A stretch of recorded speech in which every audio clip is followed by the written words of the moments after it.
ദിശണ നമ്മുടെ അക്കിൽ ഉപയോഗപ്പെടുത്താൻ പറഞ്ഞുകൊണ്ടാണ് അള്ളാഹുവിനെ ഖുർആൻ പരിചയപ്പെടുത്തിയത്. ഒന്ന് കോസ്മോളജിക്കൽ ആർഗ്യുമെന്റ് എന്ന് പറയും.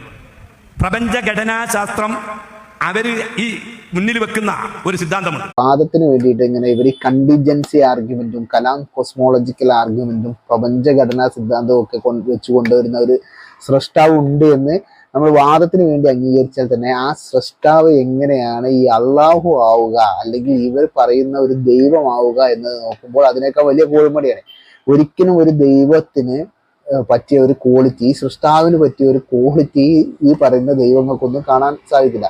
ഈ പ്രപഞ്ചം മുഴുവൻ ഉണ്ടാക്കിയ ഈ കോസ്മോളജിക്കൽ ആർഗ്യുമെന്റ് വെച്ച് നമ്മൾ തെളിയിച്ച ഈ സൃഷ്ടാവ് തൻ്റെ സൃഷ്ടി തന്നെ 5 നേരം കുമ്പിട്ട് നിസ്കരിച്ചിട്ടില്ലെങ്കിൽ അവര് നരകത്തിലിട്ട് പൊളിക്കാൻ കാത്തിക്കുന്ന ഒരു സൃഷ്ടാവ്, തൻ്റെ സൃഷ്ടി തൻ്റെ ലിംഗാഗ്രത്തിന്റെ ഒരു തുമ്പ് വെട്ടിക്കളഞ്ഞിട്ടില്ലെങ്കിൽ നരകത്തിലിട്ട് പൊരിക്കാൻ കാത്തി നിൽക്കുന്ന